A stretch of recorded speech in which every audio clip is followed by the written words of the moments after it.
Hi, friends. It's Tony. And I'm so excited because even when I uttered the words friends, that's only one word actually. Even when I said the S got me confused. I'm clawing my way into this episode. It's going to be a good one. When I'm in this shape, that means the Holy Spirit's going to come in and do what needs to be done because I cannot. I've even got a British accent to start this one off. I don't know what's happening. Anyways, when I said the word friends, I got excited because that is what this episode is about. You guys know that we have been in this kind of series, if you will. It's the Summer Through the Psalms. And I just was thinking and processing community and friendship as I was reading even my psalm this morning because when I really think about like the grief that I've carried over these years and the pain that I've walked through, as I've uttered words like what we find in the Psalms, like I flood my bed with tears and I soak my couch out here. Like when we say those words, we can't help but realize that grief is real. And grief threatens to take us out of the game. It threatens to crush us. It threatens to hold us back from a beautiful life. It threatens to steal our joy and our gratitude. But the truth is, it's not at all the grief that takes us out. It's doing it alone that does. Ha ha. You see what I did there? Grief does not have the power to take us out. It is when we try to carry it all by ourselves that does. And so in this episode, I'm so excited because I am bringing a friend on. And in this new season of like still coloring and all of the things that we've been doing with the podcast, I just need you to know that this is my very first guest that I've had, which is like a level of importance that you need to sit into. Okay. This episode is quite literally going to be. It's gonna be a little chaotic. I just want to say how to say it right now. It's gonna be a little crazy. And I do think that it's going to be incredibly good for you.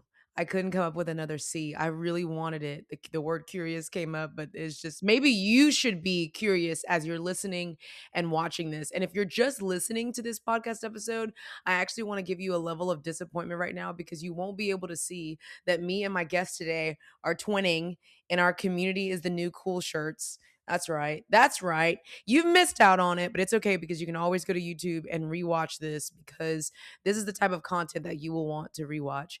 Zoe, how are you doing today, Oh my guest? gosh. What an absolute honor and pleasure to be with you, Tony. And you didn't really articulate why it was going to be so chaotic, but Yeah, as I like to tell people that Tony and I are the same person, just yeah. different colors. Right. There's And there's a, there's a slightly different shade.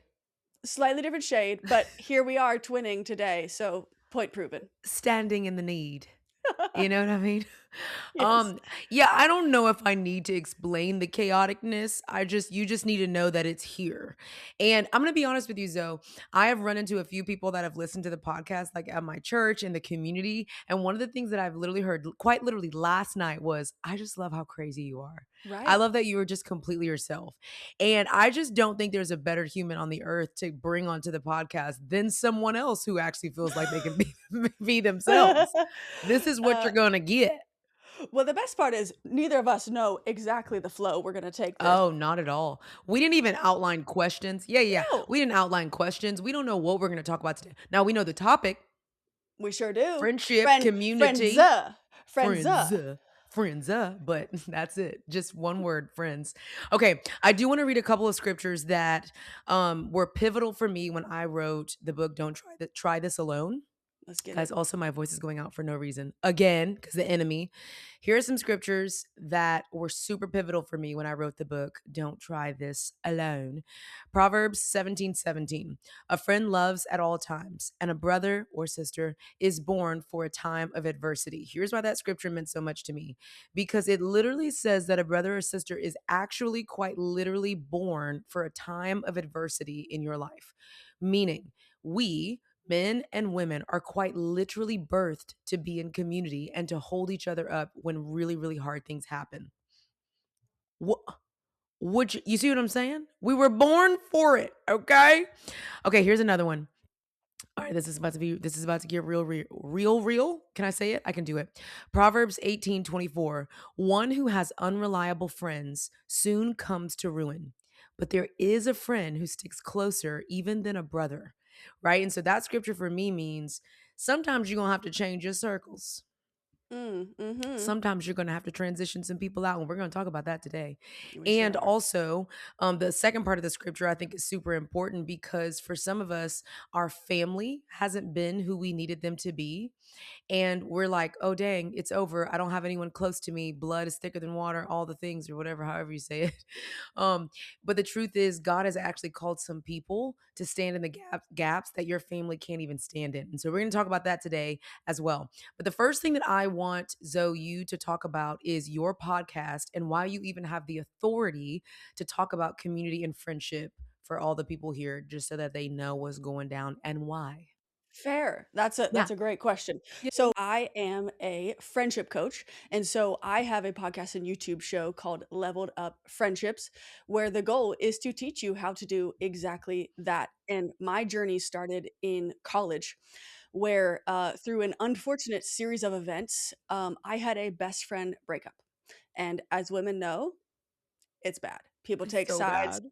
It's a whole thing. It Yeah. really is like a breakup of sorts. And the problem was that person was my only friend. Like I threw all my eggs Mm-mm. in one basket. So Yeah. I felt like my entire world was lost. I fell into a deep depression. I didn't even want to leave my dorm room for like months Mm. on end. I felt no joy. And honestly, my will to Come live on. was not there. And it was near the new year. And I woke up one morning, I walked to the mirror, and I said, I don't want to be lonely anymore. Yeah. This is done. And I knew that I couldn't just say it, I had to back it up with actions. Yeah. So I decided to create a pretty crazy New Year's resolution Yeah. to eat a meal with someone different on my college campus every single day and get to know their story. 365. Three Period. Yes, and my hypothesis was this: if I focus on getting to know other people, it will Yeah. get me out of myself, it will make me feel like I have a Mhm. purpose, and I will find the friends that I have Yeah. been searching for. But the biggest thing that I found was that I needed to first embody and Yeah. become the type of friend I'm looking for. There's so many things that let me just tell you all the different areas that my mind is going. Number 1, I wanna ask you, like, okay, why is friendship so important? Why do you think God created us this way? But then number 2, I'm also just like, did this second part that you said, this last part, like we really want good friends and we are not good friends. Like I Mhm. don't know what's wrong with us, but we like demand for people to treat us right when we don't feel treat people right. And then Yeah. number 3, and maybe I'm just like listing them all so we have a good list so that we can actually go through all these things. Number 3 is for some reason, we will sit in our houses staring at Netflix and literally be mad at God because we don't have community. We didn't even leave the house yet. We ain't even got in the car. We hadn't gone to the church or the Zumba class or the cafe. And we're literally like, Lord, I don't have anybody. I'm so lonely. So those are the 3 things that I want to go to. And then you can go wherever you want. There you go. No, I love it. I think for 2 and 3, we'll come back Yeah. to why does God want us to have friends, but I think Yeah. for 2 and 3 is we reach this moment in life, Yeah. well, hopefully, we reach this moment in life Yeah. where we realize I've had some crazy audacity, you know, like, truly, Wait. and it gets to Because the you point. have to come to that point. Like, I didn't thunk a lot. I Yeah, didn't thunk a lot. but I think being able to look yourself in the mirror and say, "I'm the problem," is one of the most Mm, freeing places that's you can good. be, because if you're the problem, then Yeah. guess what you get to do? You also get to choose to be the solution. Surprise. Look at how much control and agency you just got. Exactly. So you're not actually a victim That's to your good. loneliness. You're not Yep. actually a victim to Yeah. hurt, friend breakup. You Yep. actually get to choose how to hold what was put in your lap and what That's you're going to good. do next in spite of it. Yeah. I love that agency thing. And the truth is, like, I want to speak to 2 people really quickly because there are some of you that are listening and watching right now who are saying, like, I'm not sure why I've really chosen to be lonely. And your issue is that you actually take pride in being strong and being able to do life by yourself until life hits you in the face and you're like, I Mhm. don't have anyone. And for others of you, you are so deeply betrayed and wounded from what happened in the past that you won't dare continue to walk forward in the future. So that means that the person that hurt you, the breakup that you had with your best friend, like that circumstance gets to have both your past and your future. Right. And it doesn't really matter what journey you've been on, but you've gotten to the point, long story short, where you're the problem.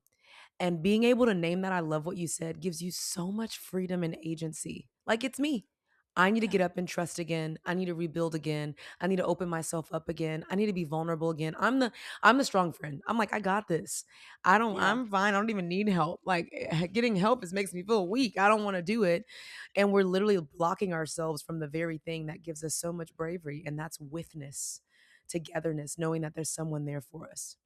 Totally. No, I completely agree. And also, it's so unfair that Mm. just because one person or a group of people betrayed you or hurt you, to project that the next person will. Because Oh, Tony, that's if good. you and I had that mindset, we would have That's never good. become friends.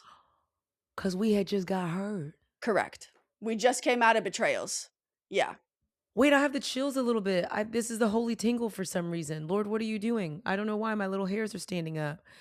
No, I mean, I think it's because I wrote a whole book on community, but, like, I don't think I ever processed the unfairness of that.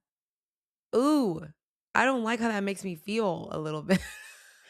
Like, Yeah. But it's confronting the best way. yeah, I think I've only thought about it like they don't get to have my future. Like Yeah. I'm gonna rebuild, but like, what about the people that are so desperately wanting to come into our lives and we're like, mm-mm, you're probably going to be. I don't Totally. like that. And it really brings to the forefront of like, are we being transactional in our relationships? Because you know how there's this whole thing on social media right Hmm. now being like, if you're not gonna have match my energy, then you're done to me. It's just Oh like, yeah, first off, that's not a relationship. yeah. If that's the parameters you're expecting, then I can tell you gently what the Gently. problem might be. That's good. And guess who the solution can also be? It's you, baby. Okay, Yes, wait. Can we talk about the mean girl energy stuff? we can. I am trying not to tell a story and expose anybody, but I need to figure out how to say it. Okay, let me think. I was a part of this community. There we go. This is a good way. And I loved it. Like I was super obsessed. I went all the time. Loved the people there. But there was like this mean girl energy thing. And it was kind of weird because it was like celebrated. It was Mm, like, "Oh yeah, girl, like we're this and you're not and we're this and you're," and I was just like it felt so immature and unkind. sure. And it was so hard because all that I wanted to do was build community there. But every time I walked in, I felt like a middle schooler. Like there was like, Wow. 11-year-old Tony, like you're kind of ugly a little bit. Like you need to go get your teeth fixed. Your parents won't get your braces. None of the Yeah. cool girls like you. Like I felt like that, but as a grown adult in this environment. And I just remember making the decision to leave and to go to another community just like it. Mhm. And I was so sad because I was like, this is where I want to be. Like, this is who I want to be around. This is the energy I want to be around. But when you kind of mix in that whole, for lack of better words, insecure energy, because that's actually what it is, For to sure. be outwardly competitive and mean, and I can do bad all by myself. Like, I think that's deeply rooted is insecurity. It drives people away who don't want that level of unhealthiness because the truth is, whether we like it or not, health and health can coexist. Unhealth and unhealth can coexist as well. Mhm. But health and unhealth cannot. And at some point, we have to transition out of really unhealthy situations if we ourselves are trying to be healthy. And for me, it was that community. But I'm still so sad about it because it was all about the Yeah. like, mean girl. And I and hated it. and then it begs the question of like, what was the actual level of depth and intimacy in that community looking like beyond that? Anyway, Why was there such a defensive, protective dang. energy? What did they need to protect? Oh my gosh. This is going like high level and so deep so fast. I hope you guys are just like leaning into the situation because it's I'm on an emotional roller coaster myself and Me I didn't too. even I'm trying to lead us through it, guys. Is everybody all right? Okay, well let's talk about transitions, friendship transitions. Like Yeah. noticing that I have to get out of this environment. This relationship is going to change. How do we do it well? Mhm. And is that just like a natural part of friendship? Like, is it to be expected that we're going to have to transition friendships? Yeah, well, so there's actually some research that's been done out of, I think, university in Netherlands that Yeah. showed that the natural life cycle of adult friendships is 7 years, which you take it from a biblical perspective, 7's the number of completion, which I find Completion. ironic. Wow. And so I say that to let us release the pressure that we have Mm. of, I need to cling on to this friend for dear life because so many people don't have adult friends and I gotta, and basically you're clinging Mm. so tight that you could actually involuntarily kill it. And I think for the aspect of when you're noticing a shift Yeah. happening in your friendships, Yeah. this is a make or break situation that most people Mm. overlook and just assume it's a break. Yeah. And I say that because I was able to learn through breaking of friendships. Yeah. Was I just one question away from this friendship taking on a new life Mm. instead of dying? Oh. So my kind of thought process and the techniques that I teach people nowadays is do not let a friendship end without attempting to have a conversation Yeah. of what you're hoping and what they're hoping it looks like moving forward. Ooh, If it is that's to good. be revived. Okay, you know what I really love that you said that I genuinely had to learn maybe in the last 3 years, I would say, which is not a long time. I kind of have like a detachment wound, so I will go all in for a friendship relationship like you get everything. Yeah. But if I feel hurt, betrayed, taken advantage of, I will stay for a whole long time and then I will completely cut like I'm talking about like it goes from I will die for you to you are dead to me. You actually don't even exist. I mean, you could just be blanked out of my mind. I don't even know who are you. I don't never met you before. And that's my detachment stuff and I have started trying to heal that over the last 3 years. But I've ended friendships that really needed a transition. It wasn't Mhm. an ending, it was a transition. Yeah. And I wrote about this in the book like how can we make sure that we transition people not completely out of our lives, but to different areas of our lives that create safety and health for both of us? Because don't get it twisted. Transitioning friendships isn't just for you, it's for the friendship, which impacts you and the other person, you and a Right. group of people, et cetera, et cetera.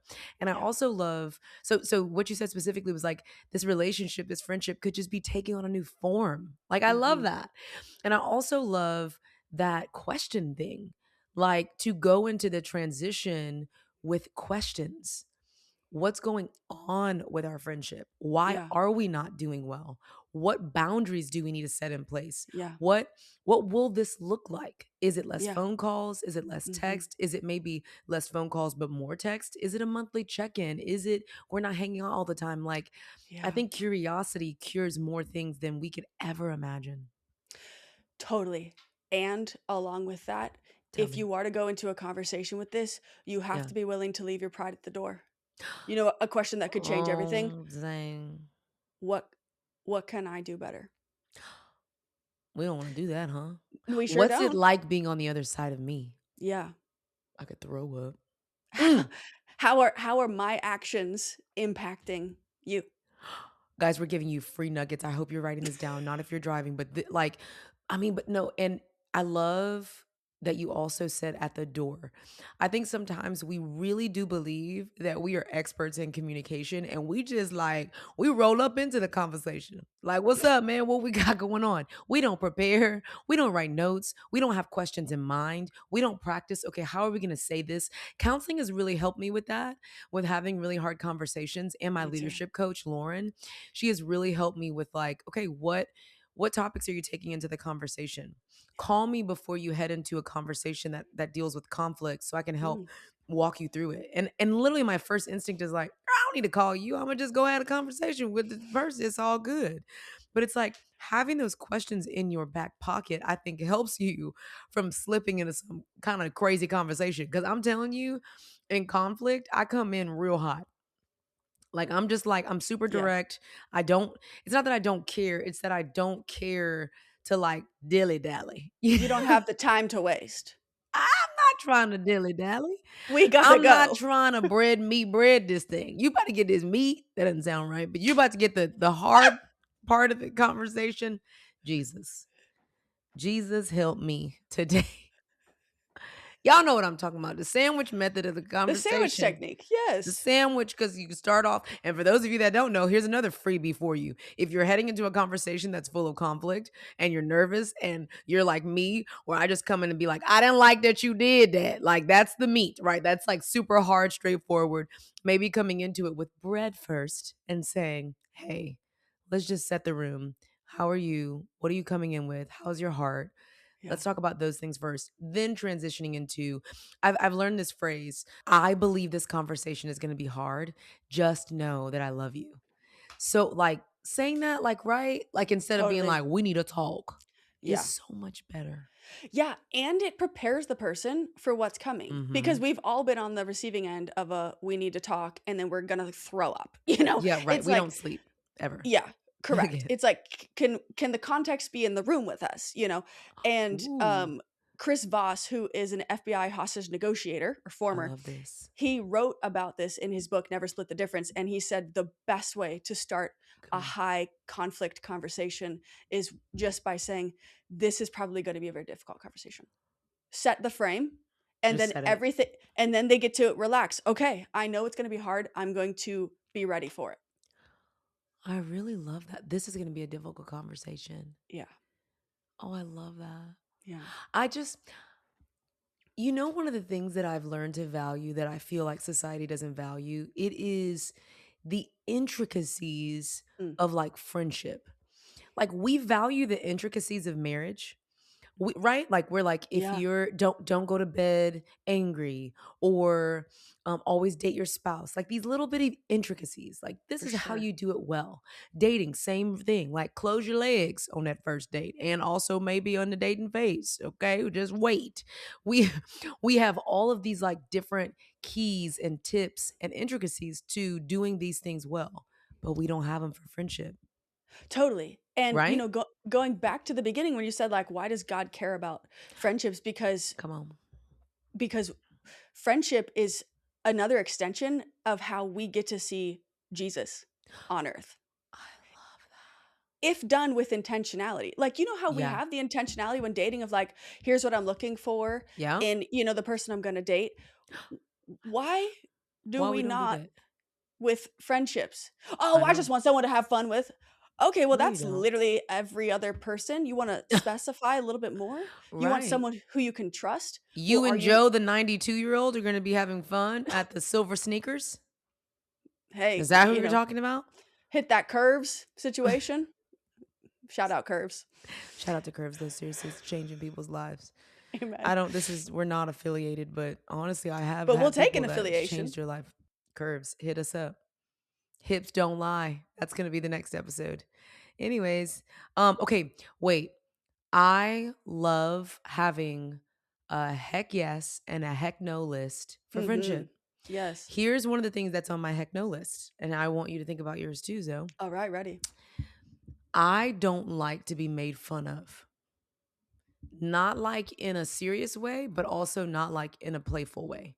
Mhm. Like, I don't like it in friendship where people like rag on each other. Like some people do. I'm not saying that it's a bad thing. I Mhm. don't like that. I feel like you bullying me and I don't do well. Like I'm gonna respond and cut you deep because I don't like it.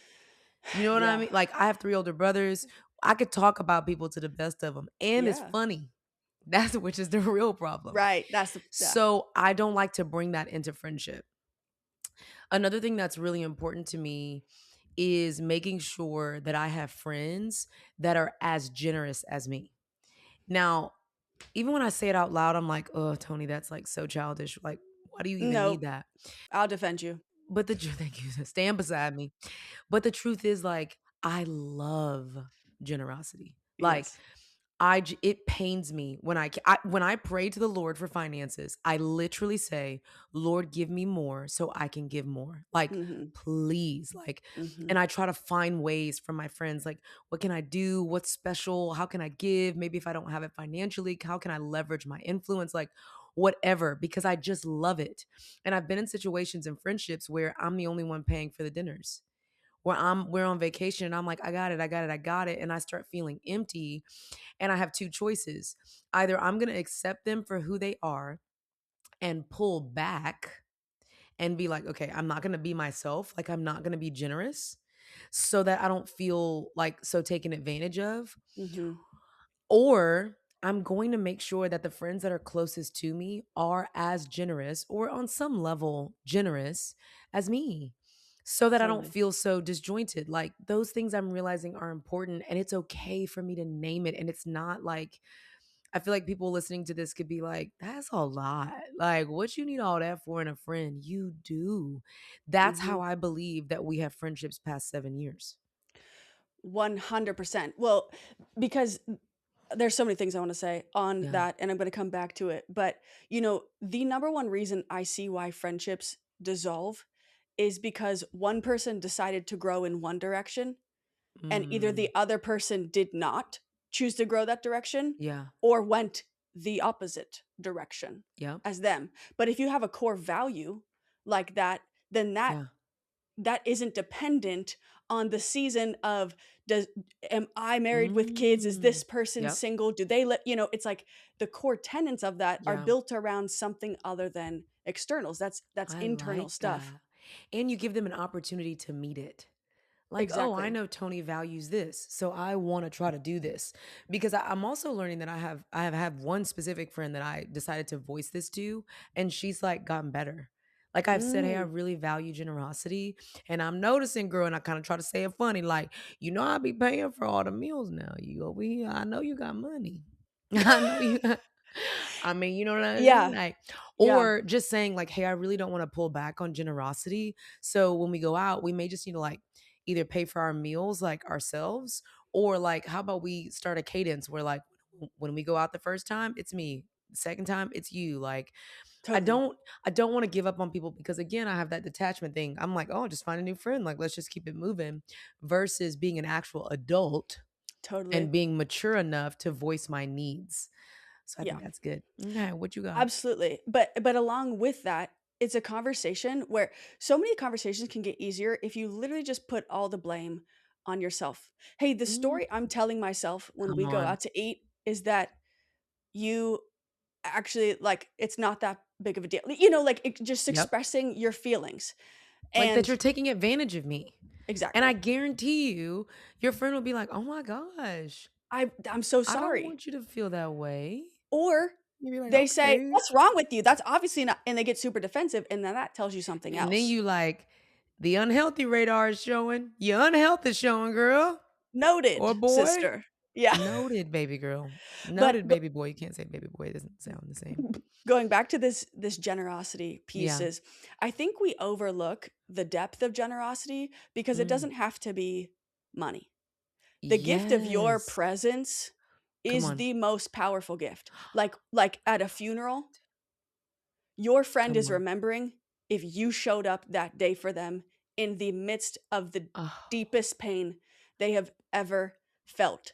Because if you're on the other side of that, you know how uncomfortable, yep. awkward it is Weird. to go to a funeral like you didn't even know the person that well. Hey, y'all. Yeah, the family members is like, "Who is this? This somebody's second cousin?" It's like, "Who is this?" Exactly.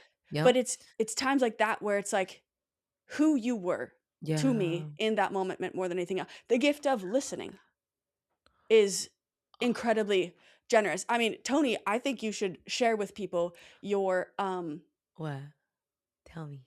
your witness protocol. I know. I know. When you started talking about it, I was like, "That's it." Yeah. Witness. Like, I mean, I can't tell you how many red squiggly lines in my book document because the Microsoft Word was like, "What is That's that? You not mean round. witness? You mean witnessing?"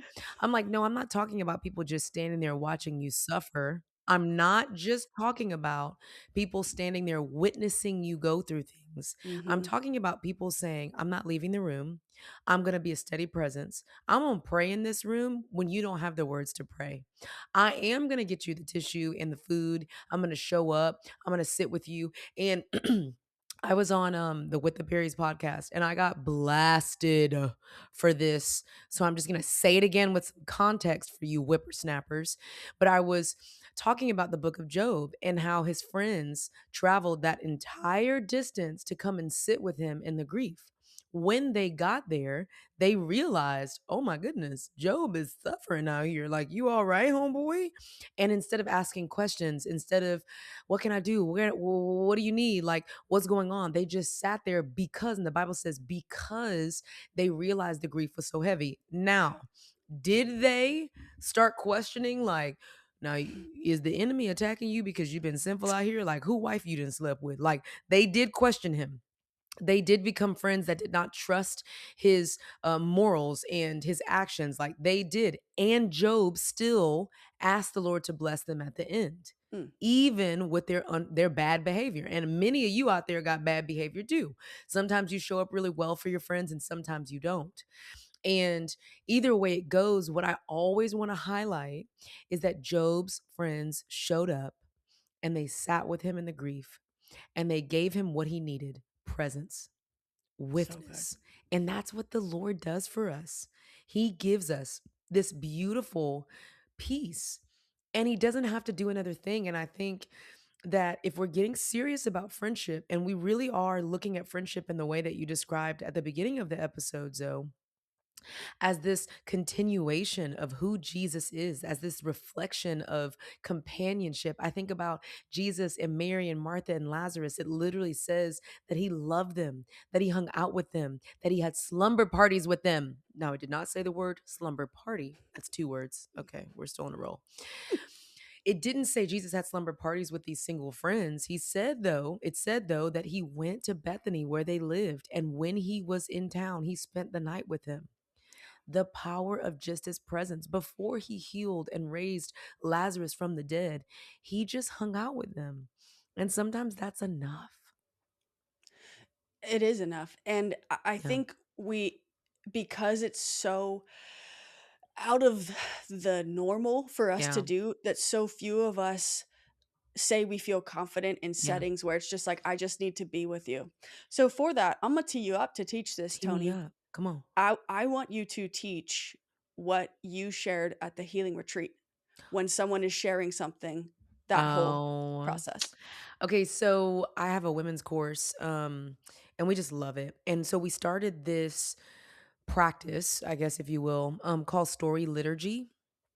And it's really difficult, honestly, because when someone shares something hard in the room, what you want to do is fix it. You're like, all right, I've got three scriptures for this. I got a church community you can be in. There's a healing group. There's a this. There. I mean, we so badly want to use our logical brain to help get someone from painful to relief and to freedom Mhm. and to healing. And there's nothing wrong with that.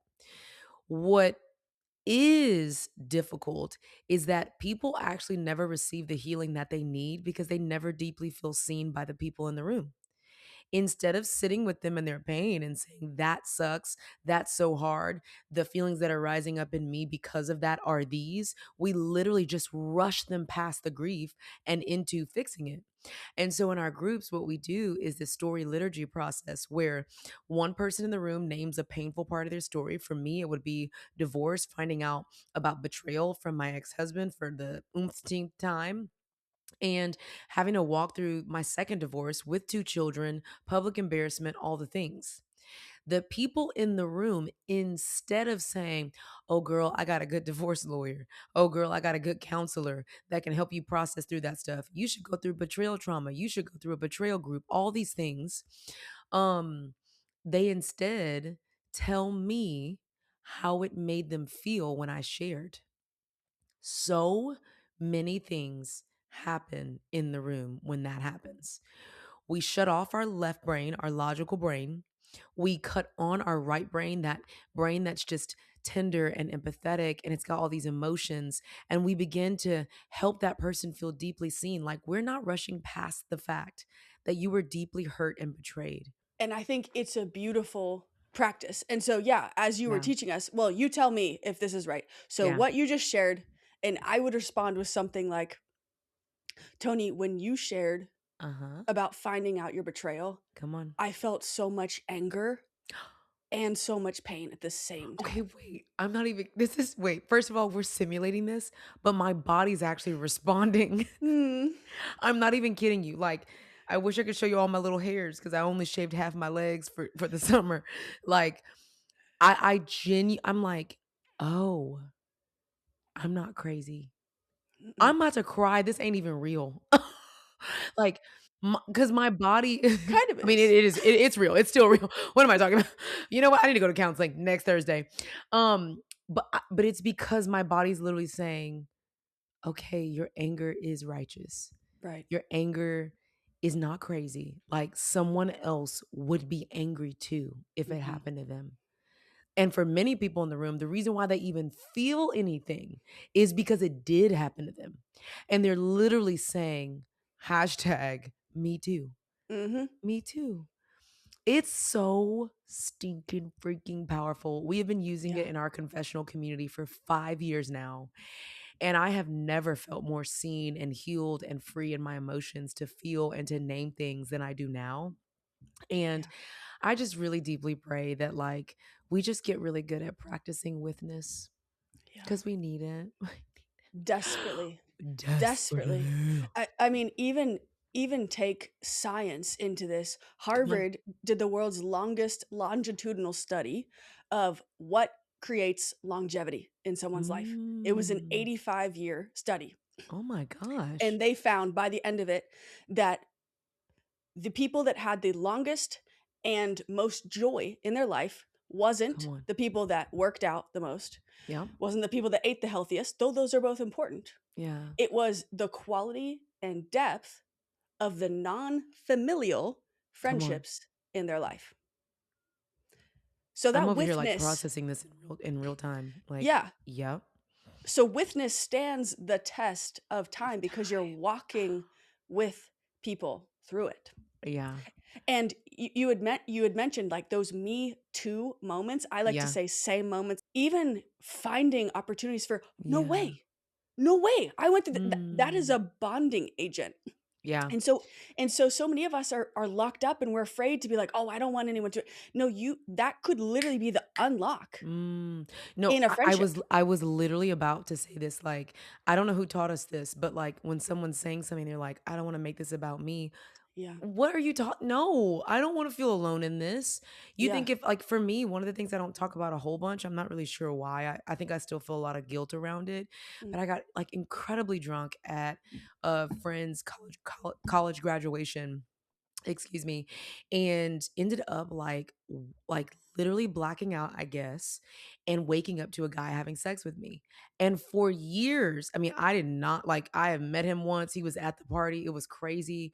And for years, I was like, "Oh my gosh, I had sex with this random guy. Like that's crazy. That's crazy."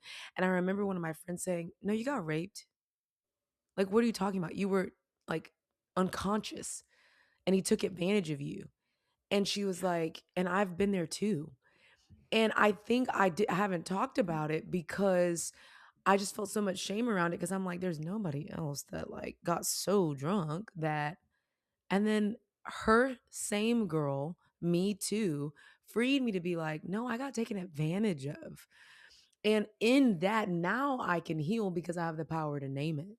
So Sure. I Sure. love it. I love Yeah. friendship. Me too. And also, Tony, just as a side note, I'm so sorry that that was your experience and that happened to you. And to clarify, we're not talking about somebody who's like, "Oh yeah," and then it becomes like a one-up event of like who has the worst trauma. That's not what we're Correct. talking about, the Not the Me Too. pain comparison trap. Yeah. Yeah. We're talking about sitting with someone, you know Yep. what? Someone who said, "I have had the exact same experience. Yeah. You're not alone. You're not Yeah. crazy. This was wrong. Yeah. You didn't do anything wrong. Yeah. This was in your lap and not by your hand. Mm. And you know what else is really powerful about that? And we saw it when we were at the healing retreat. Then other women in the room who did not even know each other, strangers, Mhm. were like, oh, wait, if that happened to her too, and she's 2 years, 3 years, 5, 10 years down the line, and she's still standing, maybe I can do. Hope. That's Boop. so good because Yeah. the number one thing I shared with my community coming Yeah. back from the healing retreat is I Yeah. said, for the first time, I felt not alone in the very intricate scenario I Yeah. lived through. Yeah. And like multitudes over, not alone. Mm. And that's such a gift. That is a gift. I love that we got to experience that together. That was Me a too. beautiful retreat, the Healing Together retreat. Right there at the top of girl. Well, so much has happened this year. I didn't even realize it was this year. Right at the top of this year. What we talking about? We talking about 2026. And we're only halfway through this girl, which is I'm a ready great to tee just up. round it up. Uh-huh. Yeah, tell This is me. a great tee up for us to announce that we're doing a friendship retreat in 2027, baby. I need everyone listening to know that we're about to end this podcast right now. Because when I tell you But no I'm one serious. has confirmed this friendship retreat, okay, but also, No, it's called prophesying. Hello? okay, long story short, maybe just maybe we will be doing a friendship retreat. No, we will be. Y'all Period. better come. No, but seriously, the Healing Together retreat that we did in January was phenomenal. And Thebomb.com. this one will be like part healing, but like part a whole bunch of fun. And we can get Disney kind of incorporated here if we do it in Florida. And so, truly, guys, just be on the lookout, maybe. Be on the lookout, definitely. Subscribe to Tony's newsletter so you can get every update lifetime. The link is in the show notes. Okay. Okay, but seriously, Zoe, this is something I want to tell you. I can't remember. Tell me again. Tell me again, but if I have, surprise. You have been a really pleasant surprise for me for 2026. I've had a lot of weird transition this year. Just and not even like like the 7 year thing. Like when you just kind of think like, "Oh, I think this is supposed to be transitioning." Like just all sorts of things. And I have felt really lonely. Like I felt very responsible for my kids this summer, which is Mhm. good and we needed it. But I Sure. felt really lonely. Like some really close people to me have transitioned into new seasons, not like, "Oh, this is horrible, we have to get out of this." But oh, I think God's doing something different and it's just been so weird. And what maybe some of you guys don't know is that Zoe's been like literally carrying the still coloring podcast, like from like camera equipment. I was like, I don't know what I'm supposed to order to like, how in the world do you actually put like video from the camera onto the internet? Like, it has been I know it at this point, you're like, I'm assuming Zoe's been like watching me for years. And now at this point, I know you're like, okay, yeah, it has been the Lord holding her together because she don't know nothing. So, It's bro, she's a pre-chat GPT girl, so it really is the Lord. I mean, it is the actual Lord that has been sustaining her because truly, y'all, I am just like, what's gonna happen? I don't know. I have no idea. Hilarious. So I'm really grateful. Been a pleasant surprise this year. Like, oh, look at that. No, you know what, Tony? It's been equally such a gift to me, and people like don't know this. They're just like hearing bits and pieces. But Yeah. Tony and I really didn't actually have a conversation until the healing retreat in Hey, what's January up? What of you this got year. going on? But have known each other like literally just been around each other like Yeah, 5 years. yeah, Weird. And it then we were was like, weird. "What's up?" But I knew I was gonna be friends with Tony. I She was just knew biding all my along. time. She was Yeah, like, "I can smell the the Lord was just holding me back. familiarity. Just wait Wait, for it. go. Wait for it. Go. This is your opportunity. Go in there. Go in there right now." Even with the podcast, like I just was like, you've always offered, like, I can help you. I'm really good at this, da da da. And I was like, I don't even know how I'm supposed to do the podcast anymore. Like the Lord. And I started praying. I went through a fast in January, and the Lord was like, it's time. And I was like, for what? I don't even have a camera. What you talking about, boy? Like, and then literally he was just like, well, there's this girl that's been waiting. She's been waiting for this moment. And then there you were. 100%. And I'm really, really grateful. Thank you. That your friendship is a gift to me, Toni. That's the generosity to me. Is Yeah. just who you are in my life. Oh my God, I'm a cry too. We better get I'm off gonna this cry. thing. We gotta go. We love you guys. We hope you listen, share. Hey, listen, y'all better share this episode because here go the problem. Again, we want good friends, but we're not good friends. And I'm hoping that this podcast episode will help people to like take some ownership in that. And then actually, like, there's a lot of practical here. So this is really gonna help some people. So make sure you share it and repost and all the things. Amen. See you in 2027. See you in See you at the 2027. friendship retreat. It's happening. See you there. Comment Subscribe. below. Comment below if you want to go to a friendship Oh yeah, retreat. comment below. Force it. Force the way through. Yes, Okay, love exactly. y'all. Bye. Bye.